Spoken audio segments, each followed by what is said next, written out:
41% of Americans feel guilty or ashamed after eating, not just occasionally or on like a very bad week, but regularly ongoing as part of their normal experience.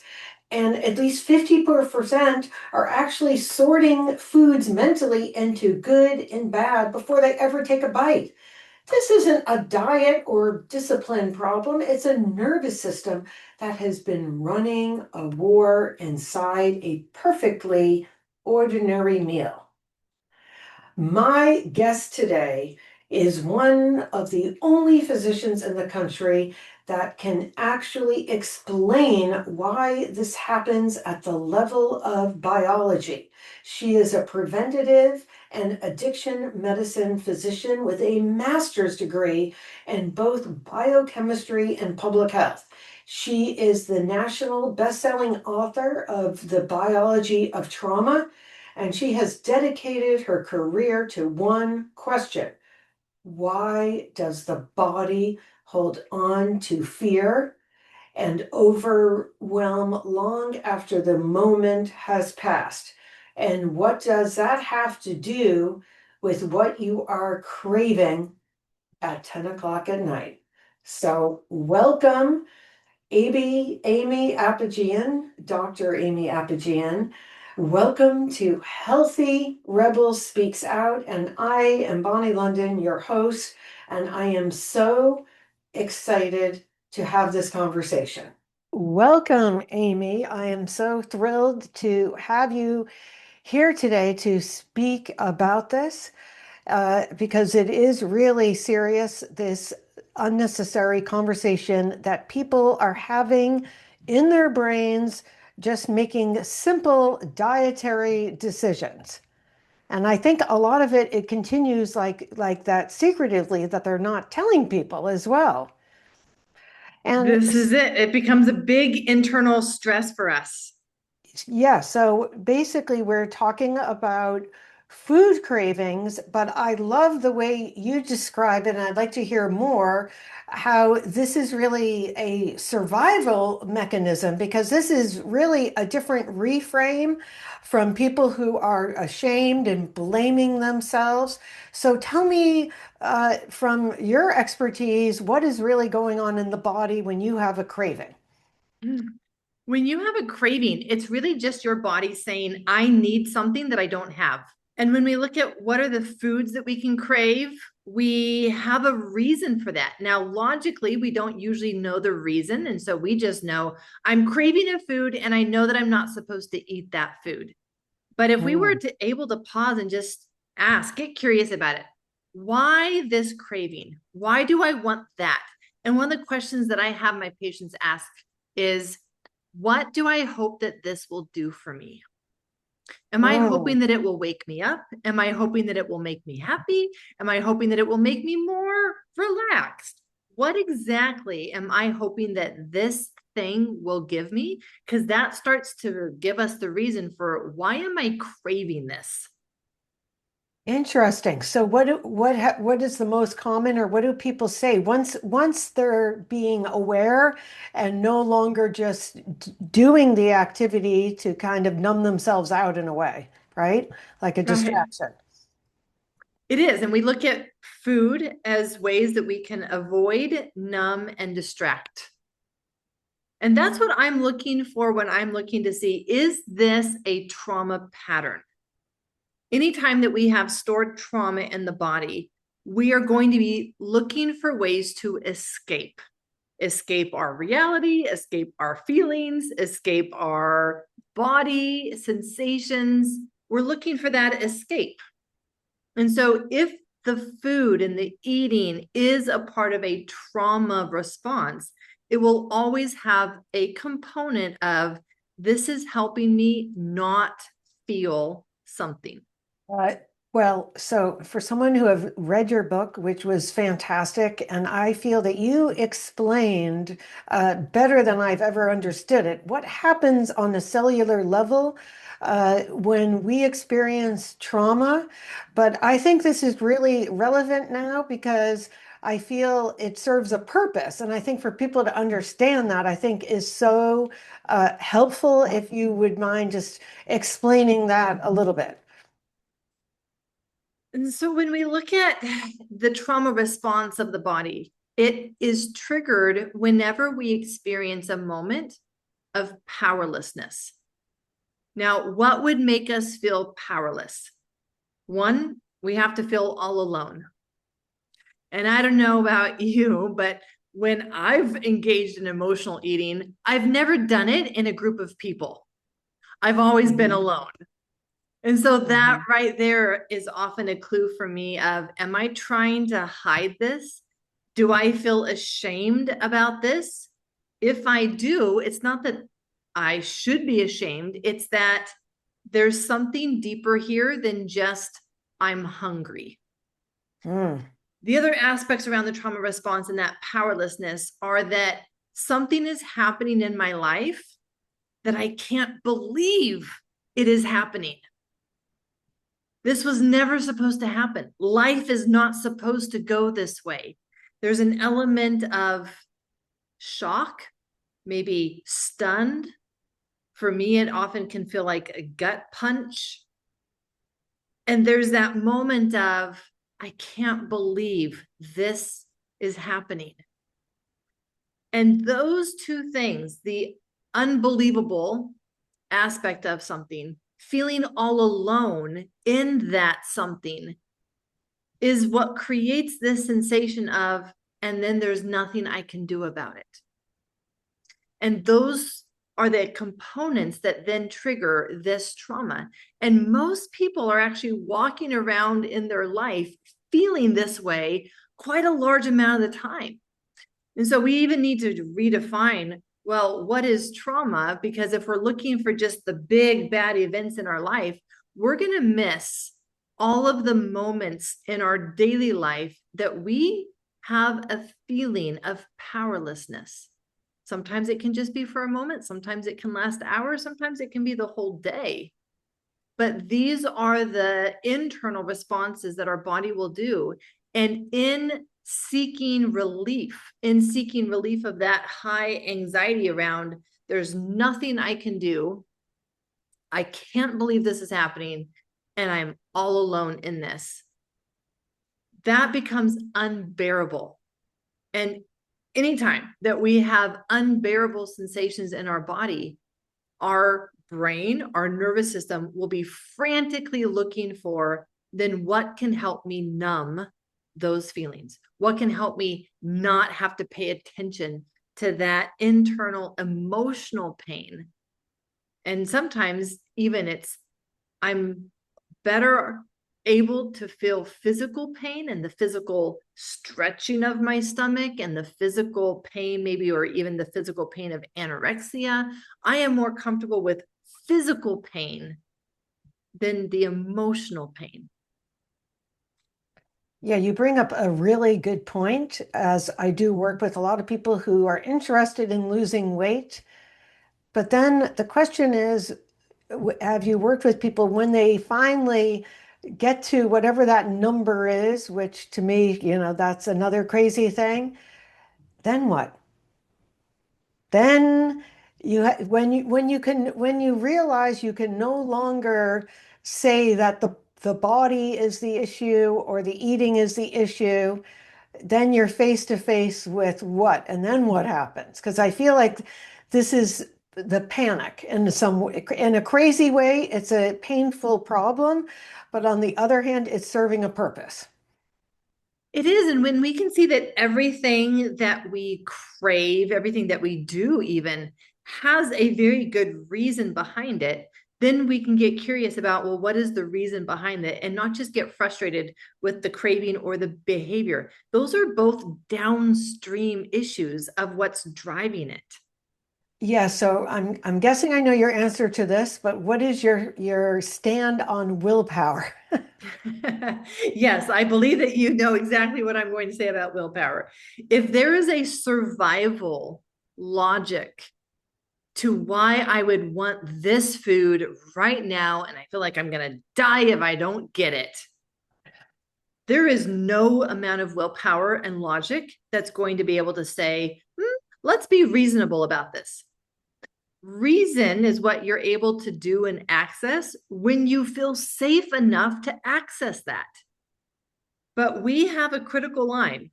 Our nervous system has a critical line that anything up to that point, and we can access our reasoning, and it can help guide us and help make decisions. But past that line, there is no logic. There is no reasoning. There is no willpower other than the will to survive. And that survival drive is so intense and so innately designed in us that we will find ourselves doing things like binge eating potato chips or ice cream or chocolate and not want to be doing it, but not be able to stop. That's how strong our survival drive is. When my body, when my nervous system has made the decision, I need that food right now to survive my life, forget willpower, forget logic. And we are going to be engaging in now this fight for survival, even when it comes at a cost. Yeah, no, this is huge because I think so many people think they can just white knuckle it and what's wrong with me, and then they beat themselves up. And no, yes, of course, I agree. There is nothing to do with willpower. You set up everything. So you have really mapped out actually different specific cravings and how they correlate with biology, such as like sugar to stress. So can you explain what's going on? Because I think a lot of people have no idea or have disconnected perhaps from these other emotions and what might be going on in their body when they're craving spicy. I feel like there's stuff crunchy even, right? Yeah, there's a whole thing to why that food. Because when we are reaching for something, if it's for emotional eating purposes or for this trauma response numbing, it's never the celery or the carrots. No. So there's a reason why that specific food. And every person can usually tell me what is their go-to food. It's Yeah. interesting when I ask them, what do you do? What do you reach for when it just becomes too much? And they all know the answer. And we get to look at that and we get to say, well, then what might be part of the contributing reason for why that is effective? Because if it were not effective, your brain wouldn't even put that option into your brain. So we look at different foods. We look at different elements of food. So we can look at spicy or not spicy, crunchy versus more of a smoothie and soft or a soup. We can look at carbohydrate heavy. We can look at fat heavy. We can look at specific nutrients. Is there gluten involved? Is there dairy involved? Each of these actually changes our internal chemistry in a way that helps us numb our feelings in a very specific way. As we are looking at having crossed that line of overwhelm, oftentimes the foods that we are seeking are ones that will help us almost induce a numbed out state. I think of when I used to get done with a therapy session and I thought intellectually that it was such a great session. We had done so much work. I had cried a lot. So that must mean that it was a great session. And then I would come home and find myself on the couch with not just a bowl, the whole tub of ice cream and brownies and everything that had gluten and dairy. And I wanted to just zone out. I wanted that, and I could recognize that I don't want to talk to anybody. I don't want to engage in life. I don't want to connect with myself or with others. I am wanting to zone out, and I'm using these foods in some way to help me zone out. Of course, when we look at the science, it makes sense. Even just looking at the gluten and the dairy, the proteins that are in gluten and dairy bind our opiate receptors.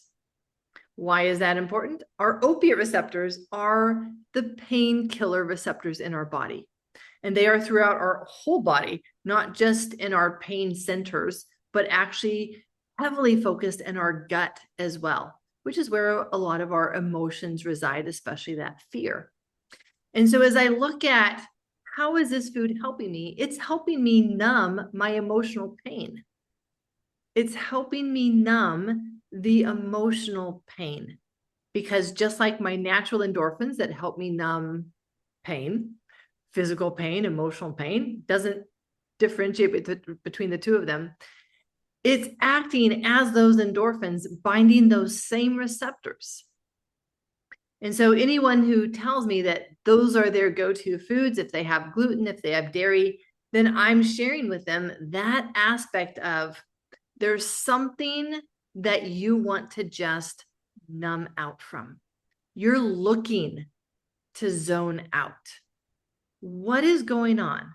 What are you not wanting to feel? But we can then look at carbohydrates, we can look at fat, and we can look at this idea of when we are now in this chronic state of trauma. And so there's an acute trauma response in the moment. This is what my body's doing. And then if we don't know how to reset all the way back to safety, then it just lingers and our body's actually looping through those steps of the trauma response. And as it's looping, it's accumulating allostatic load, right? This idea of a physiologic burden from all of the stress and overwhelm that we are going through and not able to repair and clear out. And that results in this chronic sense of depletion, this chronic sense of stuckness, this chronic sense of background exhaustion. And what that means for me is if I'm a person who likes to function, if I have responsibilities, if I have to perform in my work or at home, I need energy to be able to overcome that sense of heaviness, stuckness, and exhaustion. And so I will be looking for things that wake me up, that help me be more alert. The spicy foods are exactly that. They activate our tissues, they activate the nerve endings in our stomach and actually help us be more alert than if we were eating a food that was more sedating and did not have that spice in it. The other aspect is the idea of if it triggers a histamine response, that induces adrenaline. Adrenaline gives us energy. Even things like coffee. Coffee gives us adrenaline. Coffee helps give us the energy when we have that background sense of depletion and exhaustion in the mornings or in the afternoons. And especially if we find ourselves reaching for coffee and we have not eaten something, so that coffee is hitting an empty stomach, it has a greater adrenaline response than if we had food with our coffee. And so looking at these patterns, people can start to see that I create energy more than what I really want to be doing, but I have this background sense of exhaustion that I'm having to overcome. And I'm using food or liquids to help me do that. And then once we see that, we can make decisions about, well, is that what you want to continue to do? Because that, of course, is unsustainable. Your body is going to reach a point where that 1 cup of coffee isn't enough. And now you have to have 2 cups. So now 2 cups isn't enough. Now you're going to have the third one. And it's going to reach a point where those strategies to activate your system and keep it above water when something underneath is pulling it down is just not going to be enough. And that's when people have burnout. That's what burnout is. Or maybe that burnout will look like a new health condition or diagnosis where the body just can't keep up with its survival drive anymore. Well, it sounds like big picture.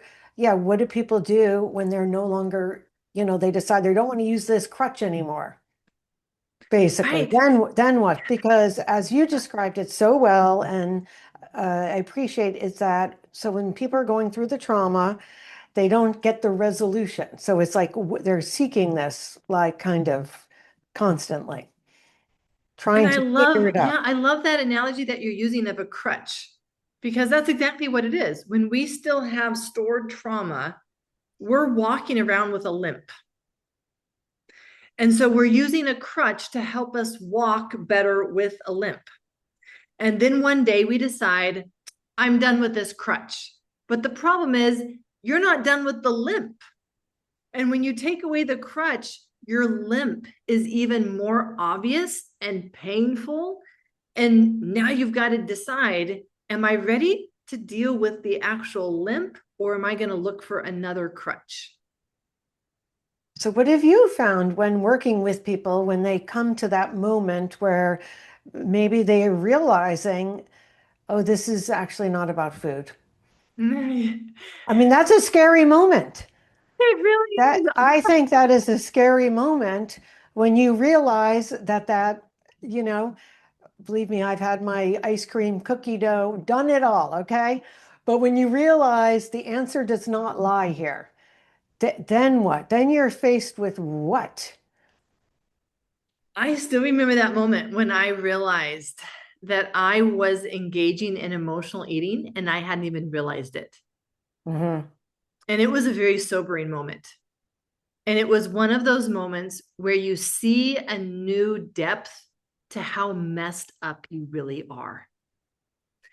And it's hard to see. And no wonder our brains try to protect us from seeing this. And they'll give us this message of like, oh no, you're really hungry. I promise you. You're hungry. You're eating because you're hungry. You're not eating because you're sad. You're not eating because you're lonely. That's ridiculous. In fact, I will even make your, stomach gurgle. I will even give you hunger pangs so that you can think that you're eating for hunger reasons when Mm. actually we're trying to numb some pain.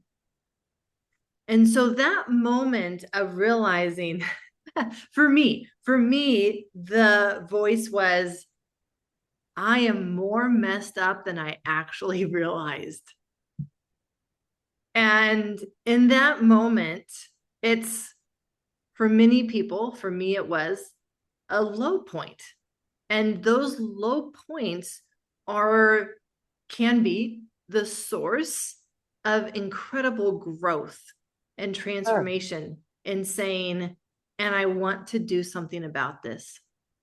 There are many people that I've worked with, many, many patients, because I'm an addiction medicine physician, and there are many patients that I've worked with who recognize their addiction and say, Dr. Aimie, I'm going to go to my grave with this. I don't want to stop. I can't imagine living life any differently. Yes, I know this is hurting me, and I'm okay with that because this is the only way that I know to live life. And I respect that. It is not my decision to say you have to live a different way. It's not my decision to say you can't emotionally eat anymore. If that's what you want to do, I respect that. If you want to change that, this is the moment where you get to see that and make that decision, is when you see that this is much deeper than the food and I Mhm. hadn't realized it. But I see Yeah. it now. And once you see it, you can't unsee it. Yeah, I think you got to be aware, and I know you're an addiction specialist, but I don't know what you think about this statement, but I think that there's so many people that may not uh, qualify as maybe an addiction, but at the same time have a dysfunctional relationship with food in their body. I mean, apparently, the latest statistics are that 54% of Americans are still sorting foods into good and bad categories. So I feel there's the extremes, obviously. People think about someone who might have an quote unquote addiction, right?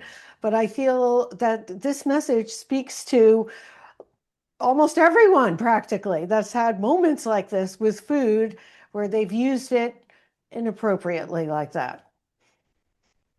Yeah, and I really started to work on my language around that very thing. Is this a good food? Is this a bad food? Because if I'm eating a bad food, guess what kind of person that makes me? A bad person. Hmm. And that label would then just make me spin even more into shame. And once we go into shame, guess what we're going to eat more of? Those foods that help us numb the shame. And realizing that, it helped me start to change how I talk to myself around food. And at first, I will be very honest with you, I was aware of my pattern of emotional eating and had no ability to stop it.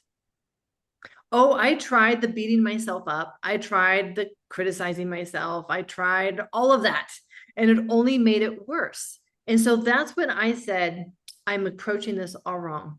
And I started to come at it through this picture of a part of me. There is a part of me right now that thinks that if it doesn't eat this pan of brownies, it will die. And that sounds dramatic, but that is what this part of me truly believes, which is why it's creating this intense craving that I'm standing here sweating bullets trying to not eat this pan of brownies.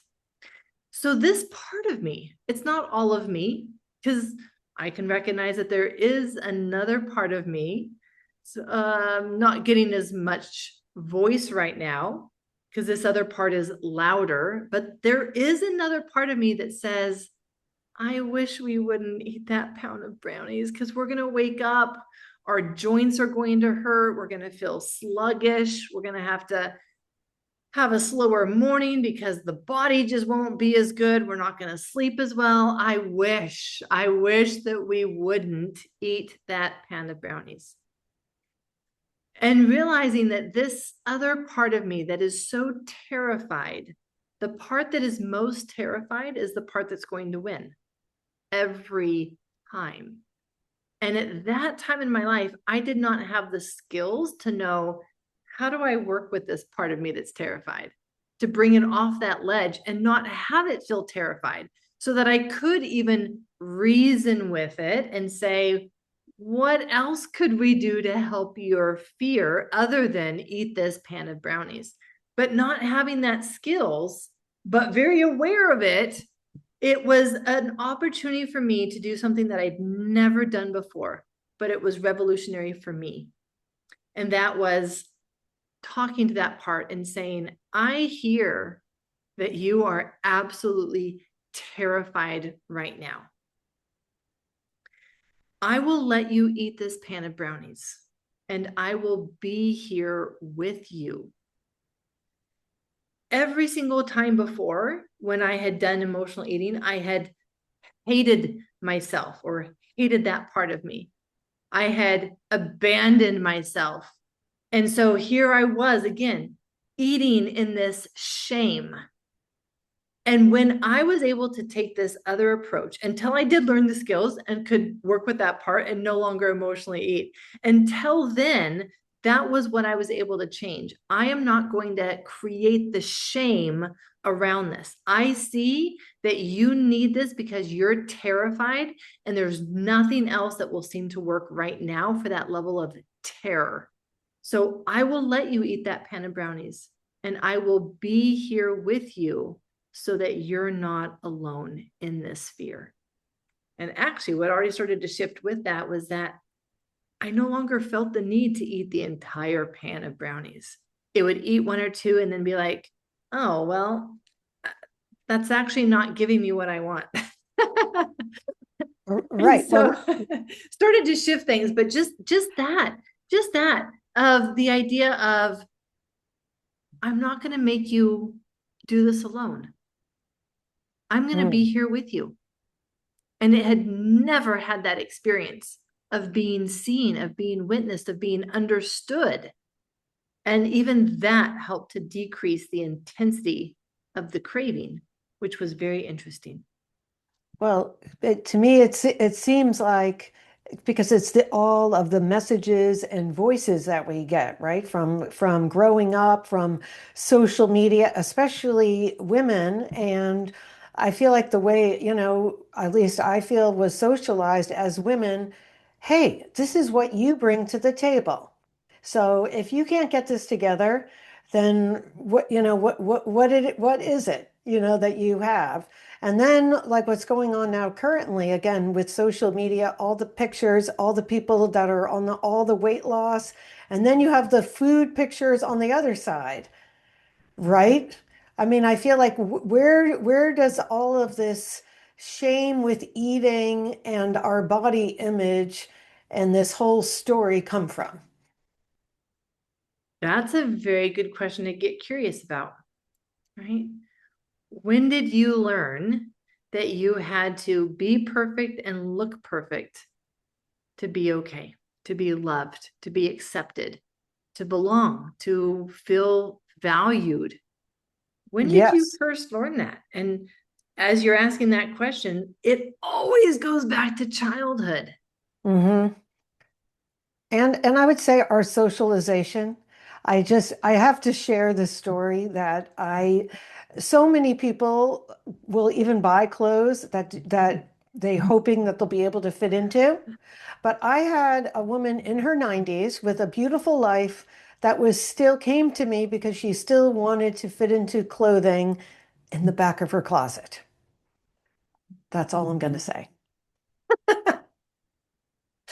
Like this is powerful socializing from the time we're little, right? This relationship with our bodies and food and women and all, I don't know. Yeah. And it's interesting to look at all of this through that lens of how is this helping me survive? Because we have this drive to be in connection in order to survive. We know that we can't be alone and survive. We have to be connected. And so somehow rejection, abandonment, loneliness become life threats to our brain. Even though we can intellectualize it and say, no, I'm not under a life threat right now, abandonment, rejection, and loneliness are sensed as life threats, which means that an emotional response, a conflict with someone else, a tough conversation, or maybe one that you're trying to avoid with someone else, these are all going to drive your survival behaviors. And when we look at, well, what have been my survival behaviors? It's to look good.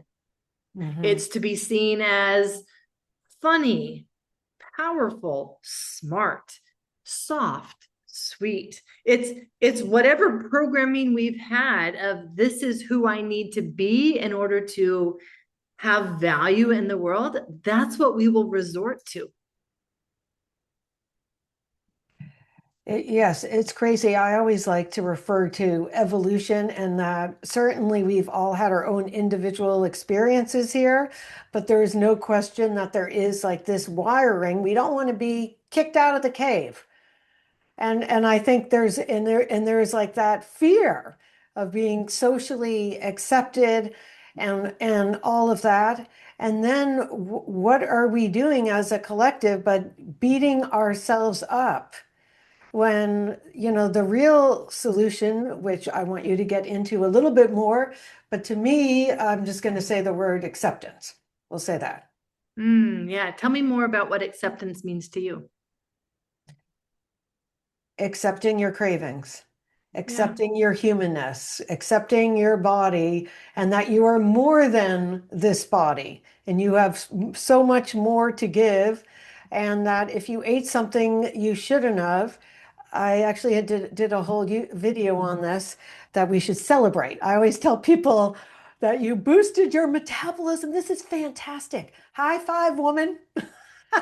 So I try to turn it around on the other side and look at it through a different lens because the truth is, nobody gains weight. I don't care if you ate 3,000 calories on Thanksgiving meal. If you didn't beat yourself up, if you went back to whatever your normal diet is the next day, no big deal. But that's not what happens typically. People will be like, oh, I'll just wait till New Year's. Because on New Year's, you're going to be someone different. No, I have to say you're not. But it feels like that. You know what I mean? Right? Does that make sense? Yes, and this is where I like to talk about what you think is a habit is actually a survival programming. And so people come to New Year's resolutions and they're thinking that they're just going to change a habit. And they find that they can't change it. Maybe it's the habit of I want to exercise more. Maybe it's the habit of I want to stop eating those kinds of foods. Whatever the habit is, they find this huge obstacle. They're good for 3 days, maybe 5 days. Statistics show that by the end of the first week, 80% of people have ditched their New Year's resolutions because they're finding that I just can't change this. It's not as easy as I thought it was. And that's because what you think is a habit is not just a habit. It is survival programming that has been refined over decades of your life. And who are you to think that you can come along and say, I'm no longer going to emotionally eat. I'm going to exercise and move my body every day. And all of a sudden, your brain is like, this is brilliant. Why hadn't we thought of surviving life this way? And it's going to no longer believe the old survival programming and just automatically adopt to the new. It has held on to that old survival programming because that is what it believes it truly has to use to protect you. And it is trying to help you. It is trying to help you survive. And so it is not going to let go of those survival patterns easily. You've got to create the safety. You've got to create the safety to do something different and somehow be able to give it the message that that was useful in the past. It helped us survive some very hard things. And we're no longer in that situation.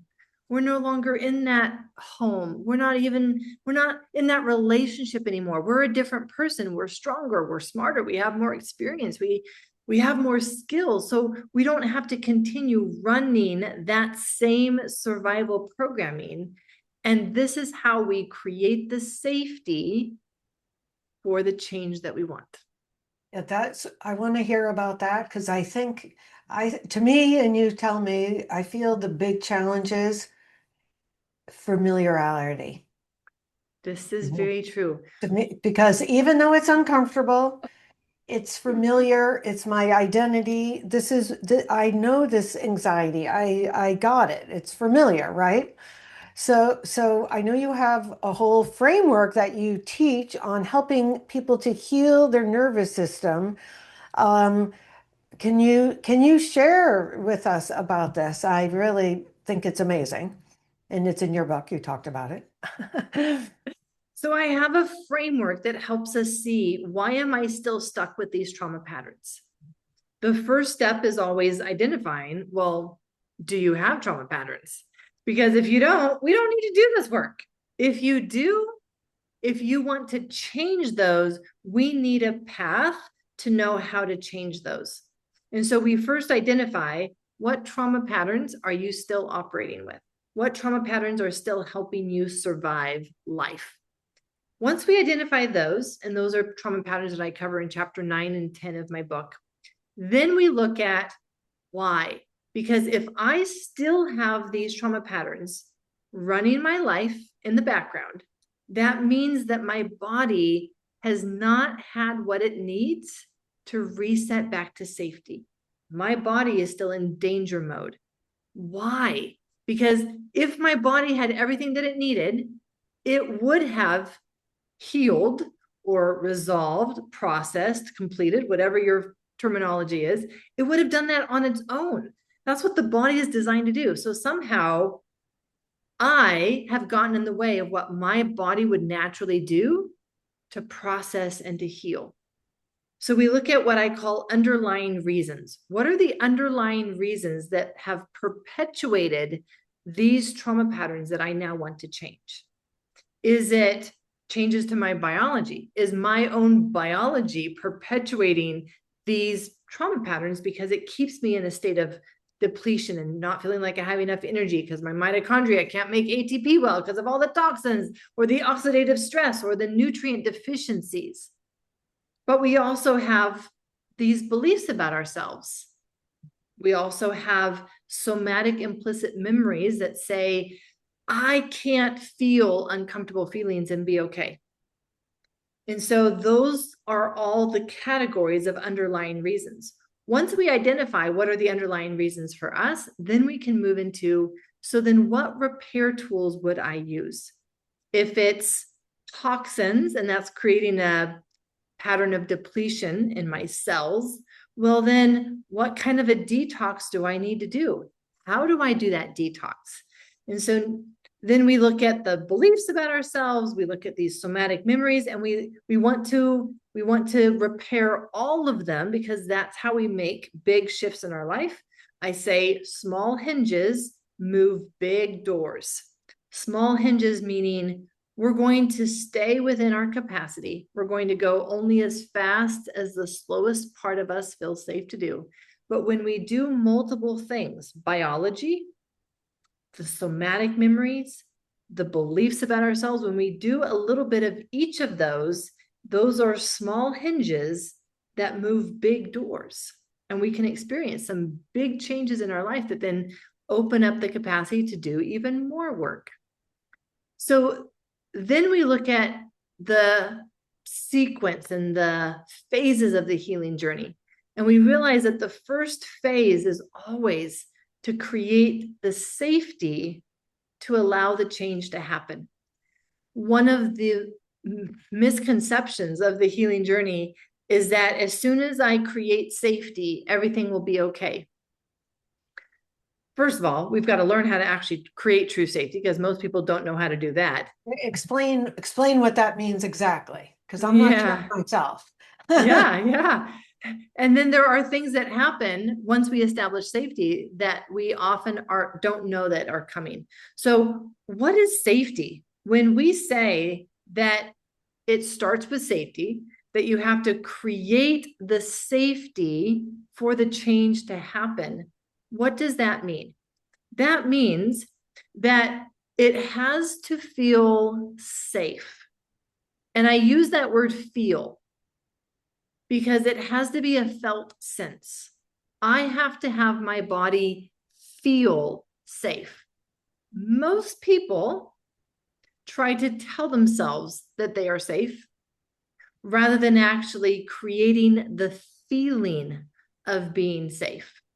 Maybe we can all relate to this, of being in the room with someone and in a conversation with them. And there's just this feeling that we have with this person. And they just make us feel accepted. And we find ourselves laughing and opening up with them, perhaps sharing with them things that we normally wouldn't share with people, just because they have created the feeling of, you're safe with me. Your story is safe with me. Your quirks are safe with me.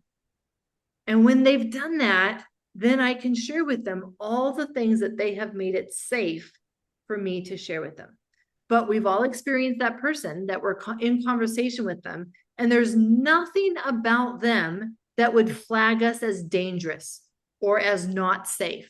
But we just don't feel like we can share very many personal things with them. Mm-hmm. And we're looking at them and we're trying to convince ourselves with our mind, this is a safe person. You should feel safe with them. Look at how they're dressed. Look at how they carry themselves. Look at how they talk. They are a safe person. You should feel safe. But our body just doesn't. And our mind cannot understand this. Our logic is trying to explain, why don't you feel safe?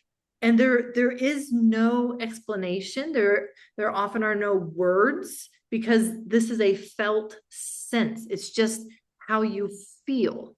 And it's the same way. We cannot tell ourselves that we feel safe and expect ourselves to actually feel safe. It's a feeling that we have to learn how to create. This is why most people don't even get this first step done in the healing journey, because we're so intellectual these days that we don't even know how to actually create a feeling of safety for ourselves. Once we do this, and it actually is simple, I'm not going to say easy, but it's simple. This is where I start people, teaching them these skills. It's a skill that you can be taught.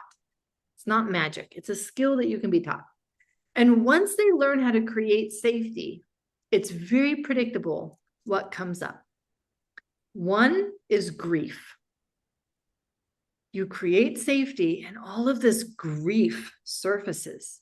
And really, what you've done is you've created space, and a vacuum will always have things move in to fill that space. And what's been buried underneath has been the grief of, I haven't felt safe in a really long time. I've been pushing through. I have not been myself. I have carried so many other people's responsibilities. I've said yes to so many people and said no to myself. There's so many things for us to grieve, but we've been numbing, avoiding, and distracting ourselves from that grief. And so it's not until we establish that felt sense of safety that the grief has space to surface. And it can be sobering to see how much grief we have been carrying and never even knew it. The other thing that comes up with safety is resistance. And the resistance can look like sabotage, self-sabotage. The resistance can look like, I don't want to do these exercises anymore. I don't want to connect with my body anymore. Or maybe I'm just not making progress in the change and the personal development that I'd wanted to do. I'm stuck. And we find that the resistance is due to the familiarity. And the familiar becomes safe ground. And this is a trap that holds many people bound over their lifetime.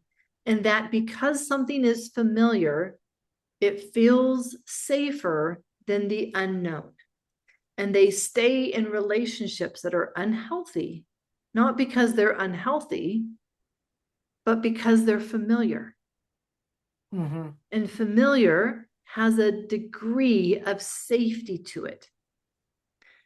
The familiar can also be chaos and stress. I see this a lot in people who grew up in families where there was a lot of chaos and stress, because it's almost like the thermostat to their house. It was always set to that temperature. Mm-hmm. And so that's what they adapted to.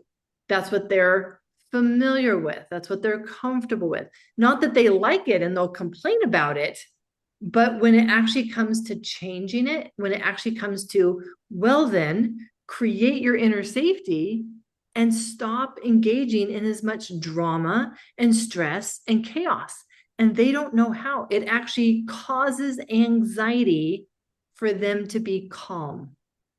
They have to go create some chaos, and they won't even see that they're doing this. That's the tricky thing about our brains. It will create chaos and make us think that someone else created it, when actually we're just creating the familiar ground for us to feel safe enough with. Well, yeah, no, thank you. That was an amazing explanation, but I do think you really hit it. Again, like I was saying, the familiar, but if you're not aware, and then they keep looking outside them, I am thinking that most people will recognize this conversation in themselves. I think we all do it in certain areas. Exactly. This is human nature. Right. And also, like you were mentioning, kind of wearing the mask and not being authentic and not really listening, I think, so much. And again, I'm going to say women more so, but being the caretakers, we're never taught how to really take care of ourselves.